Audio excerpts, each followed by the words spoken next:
We turn now to the event you've all been waiting for, the installation of Rabbi Evan Traylor as CVE's new assistant rabbi. Yeah. Rabbi Evan Traylor is not new to CBE.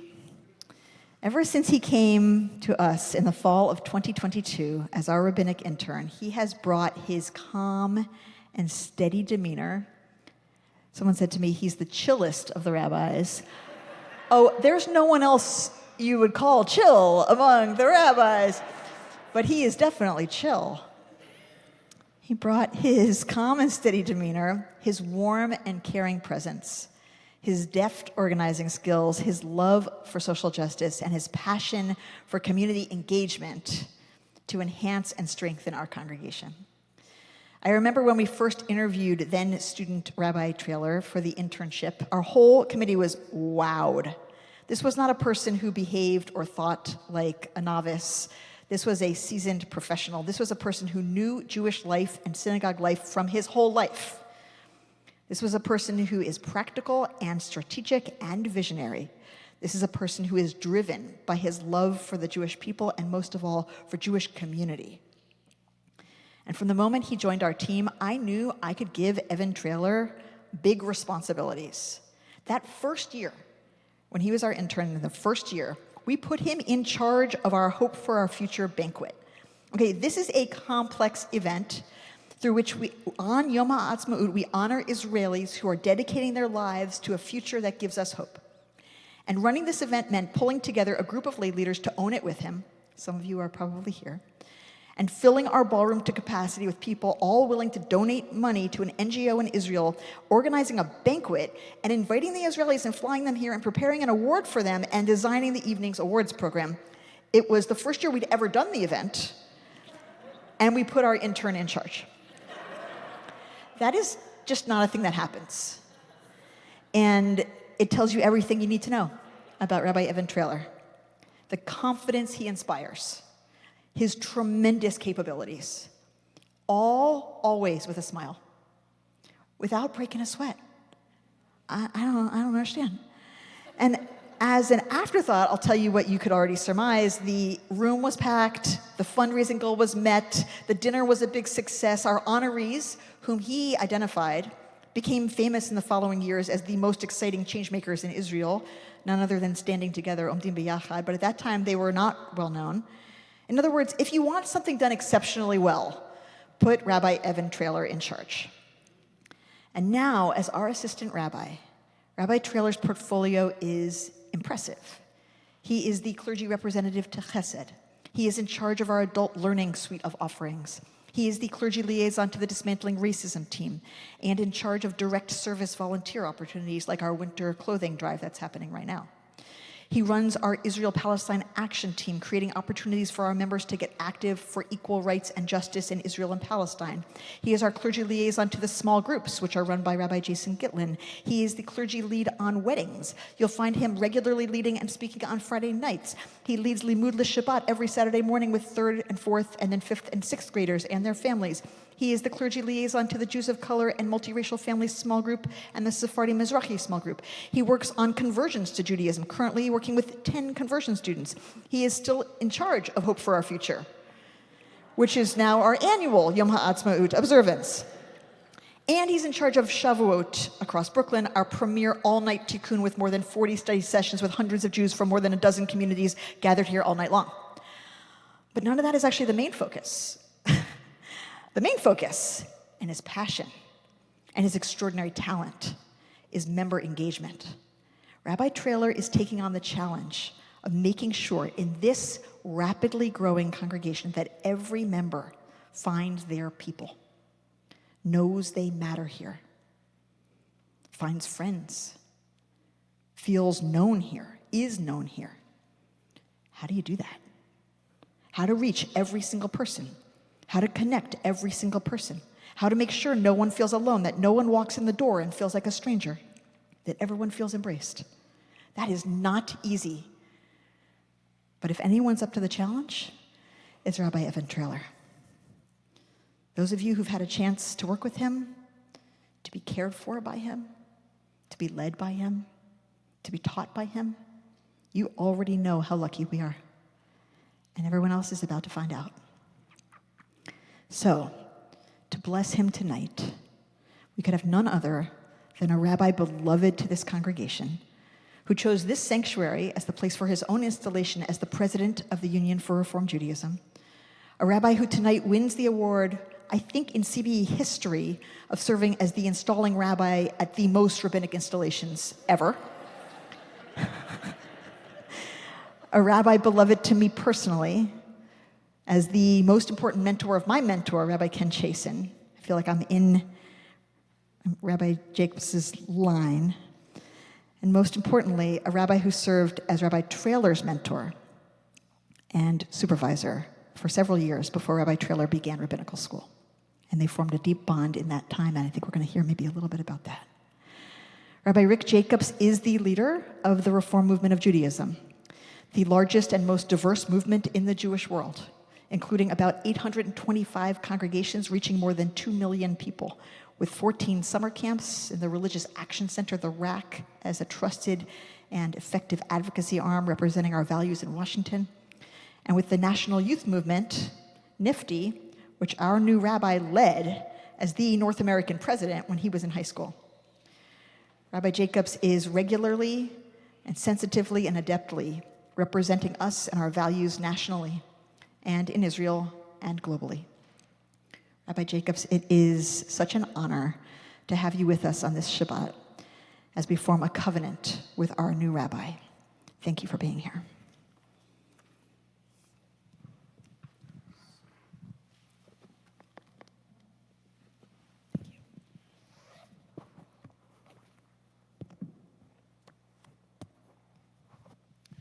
Shabbat Shalom. So as you heard, this is not my first installation at CBE. In fact, I have a part-time job at the URJ.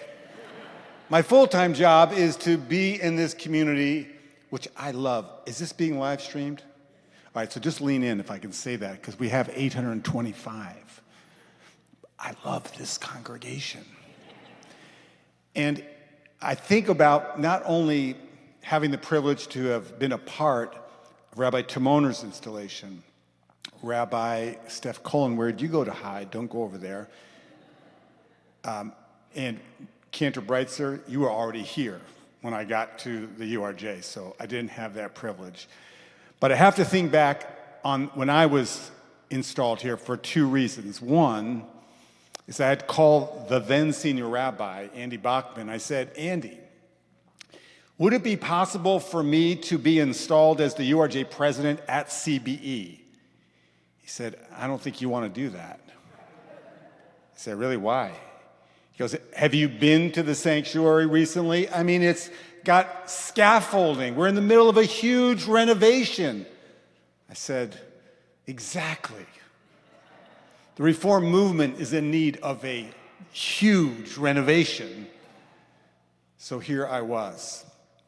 But the real reason I want to dwell for half a second on my installation, because at my installation, there was a spectacular incoming president of NIFTY, the National Federation of Temple Youth, who was going to read Torah. Wait for it. His name was Evan Traylor. And Evan, with that, just as you described it, Rachel, this unbelievable calm and presence, he was in high school, right? He chanted that Torah like he had written it. There was poise, there was confidence, there was skill, there was commitment in that moment. And I think about not only this particular rabbi we are installing, but the Torah portion you read from that day was Shalach Lecha. Actually is that moment in the Torah when scouts are sent ahead to see what the future would be. This week we read Vayishlach. Can you hear that they are related? And Shaliach, Shlichut, means to be on a sacred mission. I don't know, I'm just thinking like there might be a sermon in there somewhere. Rachel, Steph, Josh, are we with me here? There's a sermon waiting to be found there, and I'm going to do my very best to do it quickly. So after Evan's year as an unbelievable leader, not only of our youth movement, Nifty, but he really became a bona fide leader of our movement during his year. He went on to the University of Kansas, and when he finished, he wasn't ready to go diving in to the next chapter, so he came to work at the URJ, our blessing. In fact, Evan Traylor's desk was about 20 feet from mine. So on pretty much every single day, there I was going out and saying, Evan, what do you think about this? Evan, did you look at this article? I think we should say something about this. What should we say, Evan? The poor guy's trying to do his job, and this one guy keeps hassling him, coming out there saying, what do you think? Like, Rick, do your job. I'm doing mine. But no, that was never his answer. So what a gift. What a gift to have that opportunity to learn together. We also traveled together. I remember one particular trip, we went to Michigan, and someone had given us these socks to wear. They were, I just thought, Michigan University socks, so I put mine on before speaking at Michigan State. It turns out these are not the same colleges, and you don't wear the same socks. But Evan already knew that, but Evan wasn't with me at the first part of it. He only joined me at the University of Michigan. So I needed you. And so we were doing it at Michigan. We were going to meet with the president, who was having some trouble finding his way, navigating some really hard things. And the president made a mistake when we walked in for the meeting. He kept looking at me, kept saying, I'm not here alone. Evan Traylor's with me. He's leading around how we think about college and how we're engaging young people.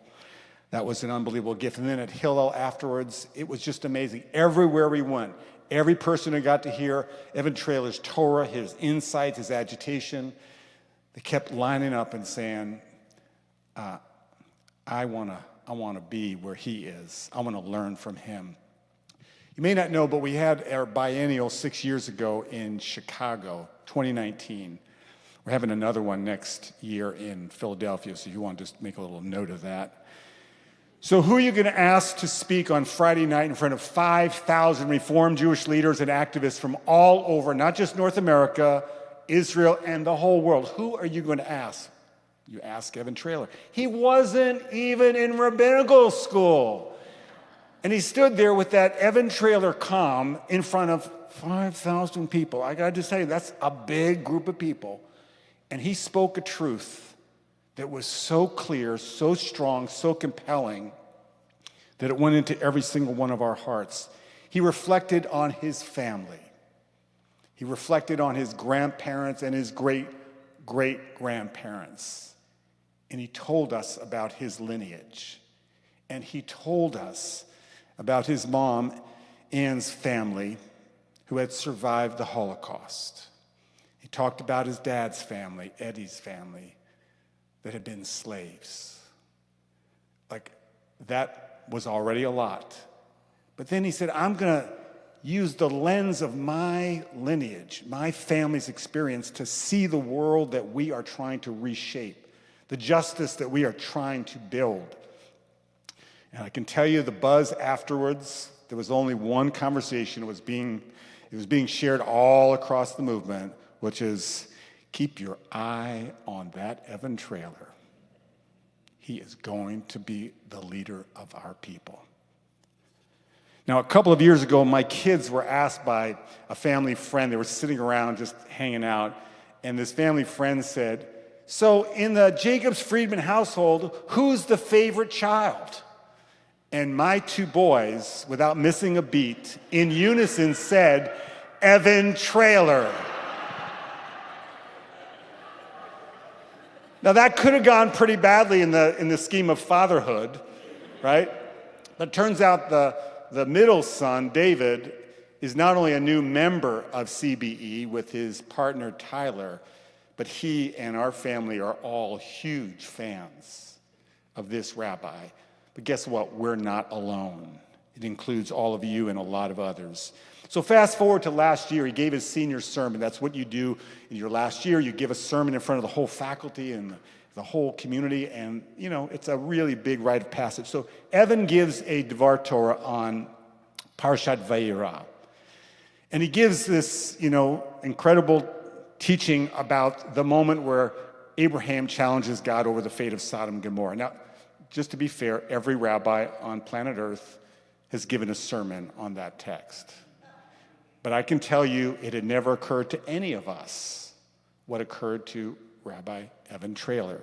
And that was, he said, what if not only Abraham had argued with God, but what if he channeled a little bit of community organizing and was able to get the whole community to stand together, to raise their righteous voices, to be able to say to the Creator and to just get a commitment that the world could in fact change. That's your new rabbi, who you already know. And by the way, that list of what you got him doing, are you kidding me? I mean, that's enough for 12 rabbis, what you got him doing. All right, but we're not going to talk about that now because I know your workload and I know your workload. That's what people do here at CBE. So it turns out in 1960, there was this movie called Bye Bye Birdie. And in Bye Bye Birdie, I'm not going to sing it. Josh Breitzer got real nervous thinking, oh God, please don't let him try to sing that. There's this one song, again, there are a few of you who may even remember it. It's called What's the Matter with Kids Today? Can I just tell you that as I travel and all the years when I travel with Evan, every single Jewish community is singing that song. They're saying, what's the matter with kids today, right? They say, what's the matter? Why don't they join synagogues? Why don't they give to Federation? Why don't they stand up for Israel? Why don't they go to Hillel? But what they're really asking is, why can't they be more like us? But guess what? That's not their job.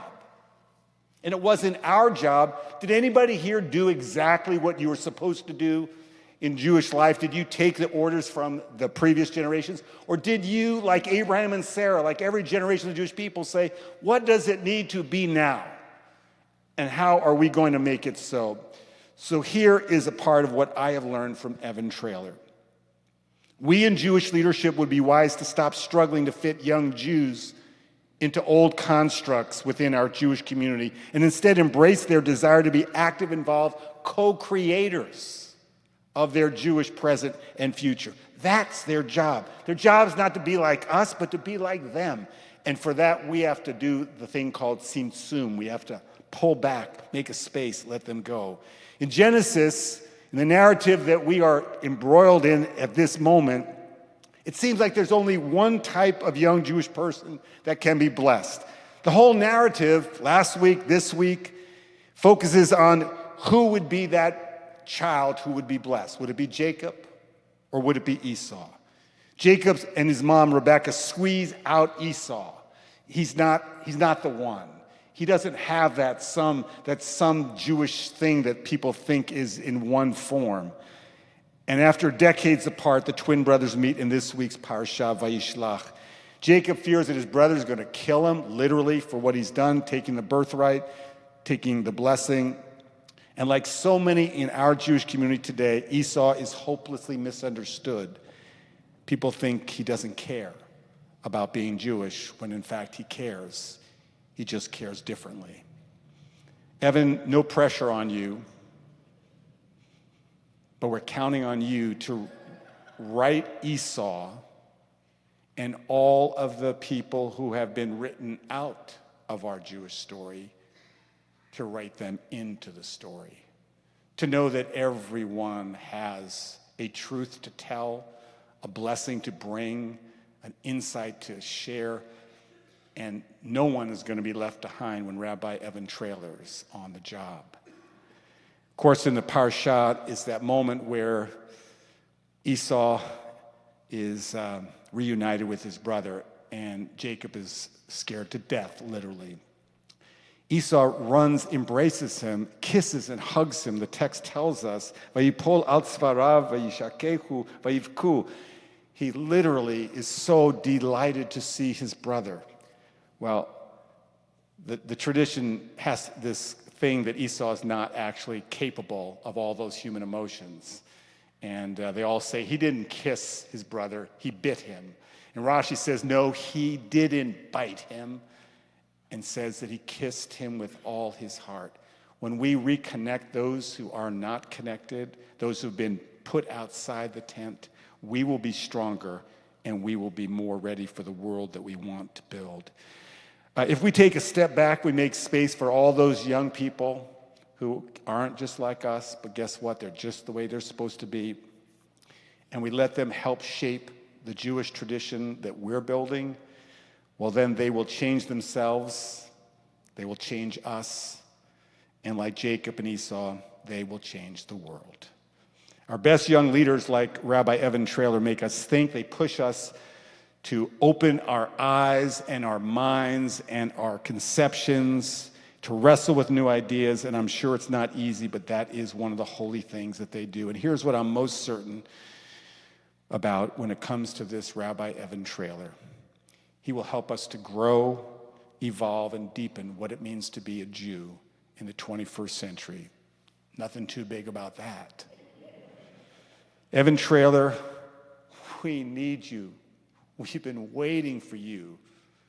And we are so unbelievably confident in the Torah that you will teach and the Torah that you will live.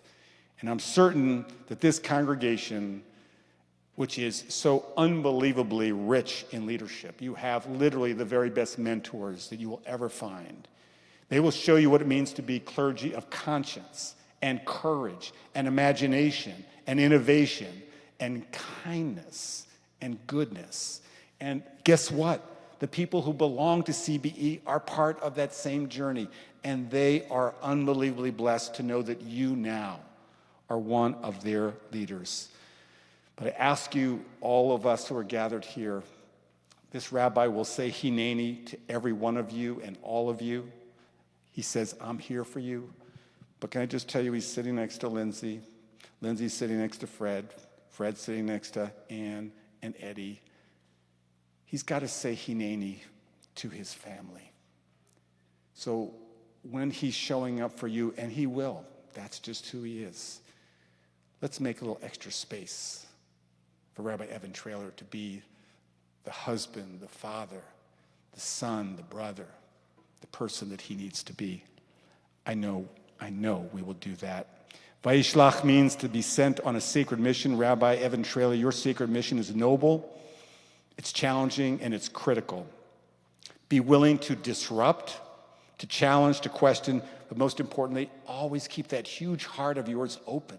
And keep your eyes not in front of you, but out in the future. See what could be and not just be held down by what is. Evan, CBE wisely hired you, but don't ever forget you were called by God to do this work. I'm sure the Holy One is not happy with everyone in leadership today around the globe. Wait for it. But I am certain that the Holy One and all of us are absolutely sure that we put our trust in someone who comes with all of those qualities in a community that is aspiring to live the very best of our tradition, and we have every reason to have faith in you. There's so many people, past, present, and future, who are counting on you, Evan Traylor. Some have known you since the day you were born. Others have no idea who you are. That is, until you change the course of their lives for good. Rabbi Evan Traylor, go forth with our blessing. Go forth with our love.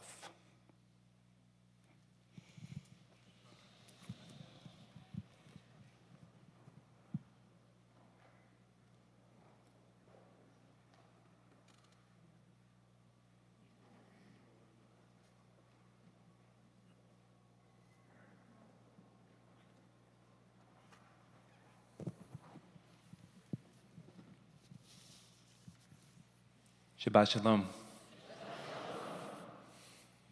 Thank you, Rabbi Tmoner, Rabbi Jacobs. This night would not be complete without either one of you here. Thank you for your words. my beloved CBE community. Is it okay if I share one of my favorite pieces of Torah with you? Is that okay tonight?